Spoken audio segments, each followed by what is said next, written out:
It doesn't take long for, the various different snake oil salesmen, snake investment salesmen out there to get a hold of a story and try to scare people into buying their trinkets and the other bullshit that they're trying to explain is going to save you from the end of the world. And the latest thing is the BRICS. The BRICS. When I think of BRICS, I think of brick house. No, the BRICS. You know where the phrase BRICS came from? Goldman Sachs actually came up with that term. But oh no, now you got all the gold coin people out there. Ooh, the BRICS are coming for you. Russia and China and now Saudi Arabia and Argentina and Ethiopia and Egypt have joined. What is this? Some sort of half-ass Legion of Doom? You're frightened of Argentina and Ethiopia and Iran? People, you have to think a little bit, please. Again, you have to think. First and foremost, we've gone over this, okay, ad nauseum here. China is an economic shit show right now. It is, and they don't have anybody close to the top in that country that knows what to do. Okay? Honestly, they don't have a clue. They don't. It's like if all of a sudden, a turbine engine was completely taken apart and they asked me to put it back together. Oh, I don't know. I can't do that. I mean, I can try to do my best with Google, but I don't think that's going to work out too well. They don't know.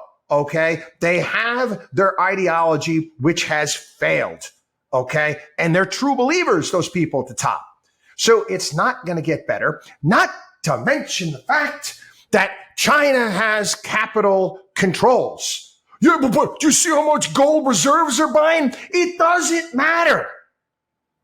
It doesn't matter. They have capital controls. People are not going to trust transactions in a currency where there are capital controls. You know who else has capital controls? Russia have capital controls. You can't have a reserve currency. You know that right now, China's currency is used to settle transactions, 5%. World's second largest economy, 5% of the world's transactions are done in the yuan. Yeah, you need to have certain things in place, economic freedom, investment. No, they're putting people in jail for illegal. It's not going to happen. And again, okay, they keep signing people up. It's almost like, there's that old saying, you're only as strong as your weakest link. So the BRICS keep adding countries that are economic basket cases. Argentina. Argentina is a serial defaulter. I mean, I don't know how many times at this point that they've defaulted on their debt. Their currency has fallen by 98%. The guy who just won the election there wants to dollarize, wants to use the dollar instead.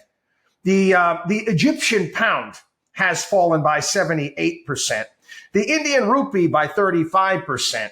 The Ethiopian, I don't even know what their currency was. The birr, I forgot, down by 68%. The Brazilian real by 55%. The Iranian real has collapsed by 90%. You think that they're going to put together some sort of new dream team there and be the new global world currency? Oh, yeah, all this.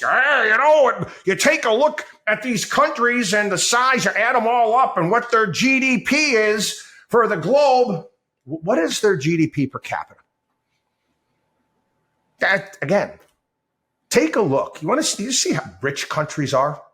They say, United States, the richest country. Not really. Okay, we're rich, wealthy country, but if you judge it by the GDP per capita, these countries are in the toilet, for crying out loud. You can't even compare. And you think that these other currencies or these other countries are going to want to trade in that currency? What's interesting, is the fact that, believe it or not, the currency that's been hit the most as far as transactions are concerned as of late, not the dollar. It's actually the euro to some degree. And again, I go back in time when we were told that, the euro coming out was going to do all sorts of damage to the dollar. Whatever. Have fun with your BRICS and your gold coins there. And make sure you listen to has-been actors on TV. Hey, I got to have my gold right here. Have at it. WatchDog on WallStreet.com.